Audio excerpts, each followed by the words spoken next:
Have you heard about this with Carlos Alcaraz? A crisis with his coach, Juan Carlos Ferrero, was on the verge of unleashing a huge problem in his career.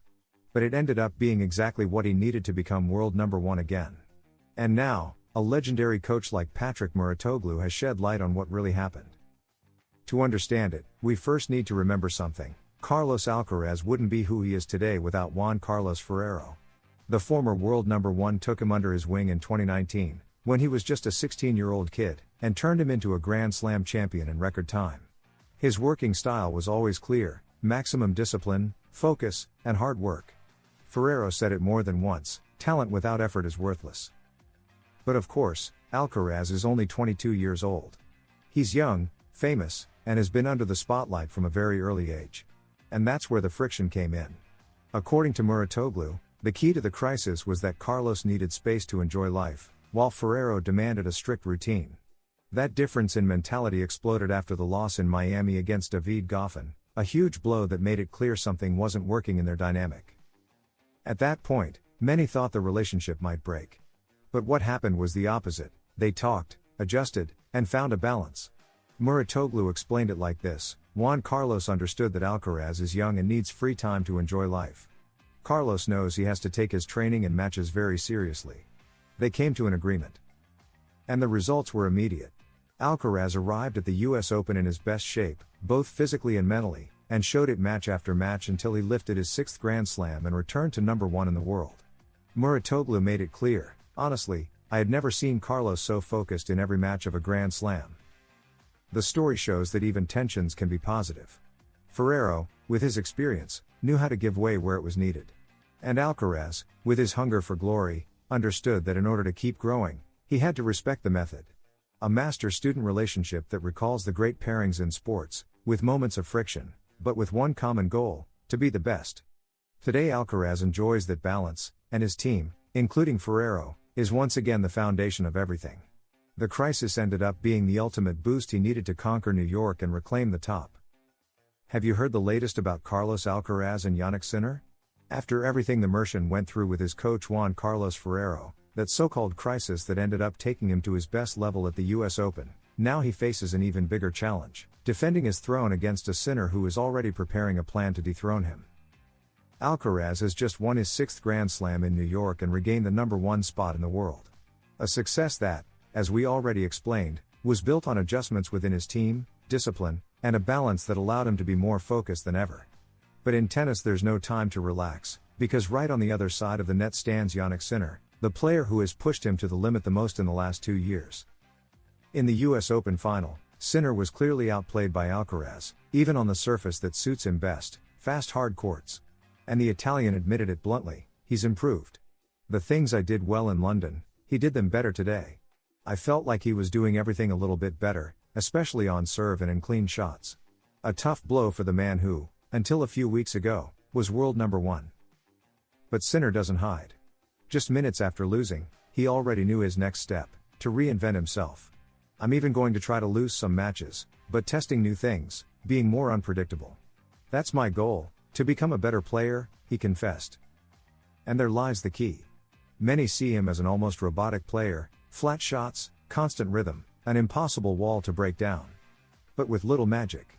Against most players, that's enough, but against someone like Alcaraz, who combines power, variety, and creativity, that predictable game isn't enough. That's why the Italian is already thinking about adding serve and volley, drop shots, and variations that will take him out of his comfort zone. It's not something he does naturally, but he knows he needs it if he wants to compete head-to-head with the Mercian. His team knows it too. Last year, before the ATP Finals, they visited Radek Stepanek, a net play specialist, to improve his aggressiveness. It wouldn't be surprising if they work with him again now that the big goal is to regain number one and finally break through the Alcaraz barrier. Meanwhile, Carlitos is preparing for the Laver Cup and then for a crucial Asian swing in his defense of the throne. Sinner has decided not to get distracted with exhibitions. His next stop will be Beijing, the same tournament where last year he lost the final against Alcaraz. That's where his revenge plan begins. The rivalry is set: an Alcaraz who has just found maturity thanks to Ferrero and a Sinner who is looking to reinvent himself so as not to always be one step behind. Two opposite styles that are defining the present of tennis, and that, according to Patrick Mouratoglou, could repeat the story of Federer and Nadal. Until someone else dares to interrupt them. Have you heard about the incredible advice Rafael Nadal gave to Carlos Alcaraz after the US Open? The Mercian has just won his 6th Grand Slam in New York, beating Jannik Sinner in the final, and returned to world number 1. But after such success, the most respected voice in Spanish tennis appeared, Rafael Nadal, who didn't hesitate to send a message that could shape Carlitos' path in the coming years. Nadal has been away from the circuit for almost a year, but he closely follows everything that happens in tennis and, above all, what's going on with Alcaraz, whom many already see as his natural heir. And no wonder, at just 22 years old, Carlitos already has 2 Roland Garros, 2 Wimbledons, and 2 US Opens.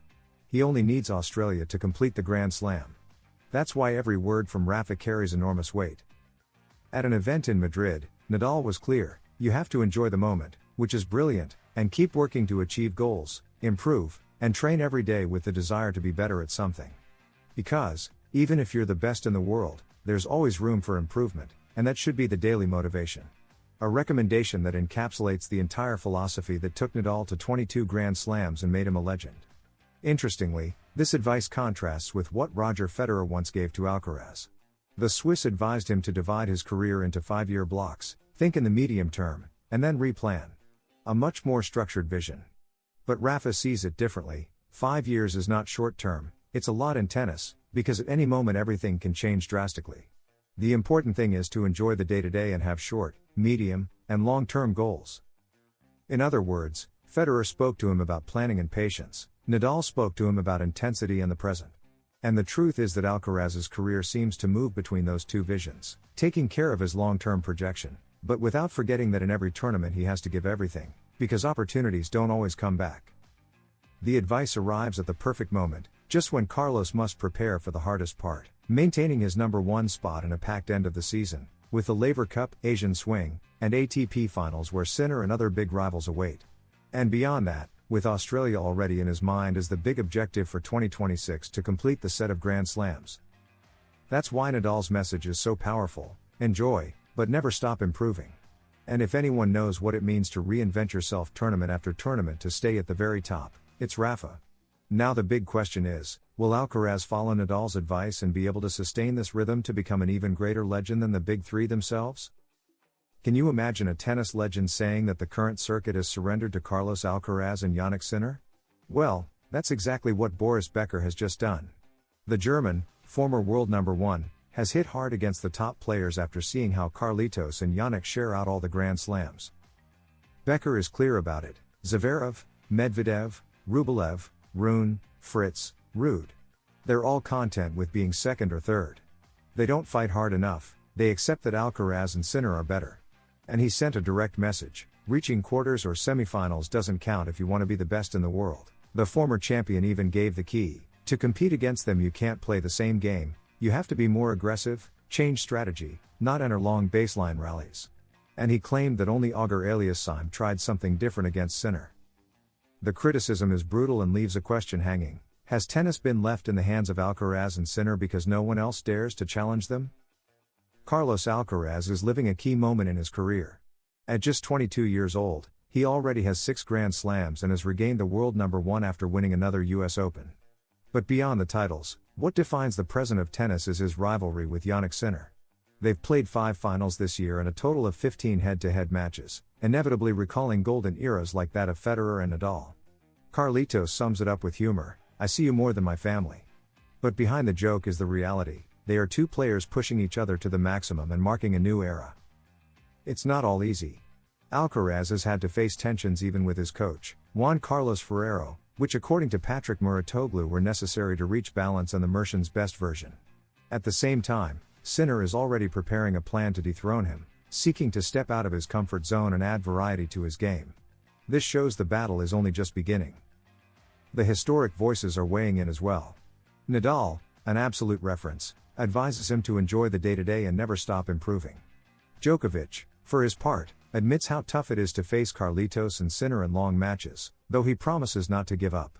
And Boris Becker launches the harshest criticism: he accuses the rest of the circuit of complacency for accepting the dominance of the 2 youngsters without really fighting to take the throne from them. The immediate future is demanding: Laver Cup, Asian Swing, Masters 1000, ATP Finals, and Davis Cup. All under the pressure of keeping the number one spot and with one clear objective in mind, to conquer Australia and complete the Grand Slam. The question is inevitable: will Carlitos be able to sustain this reign, or will we see Sinner land the definitive blow?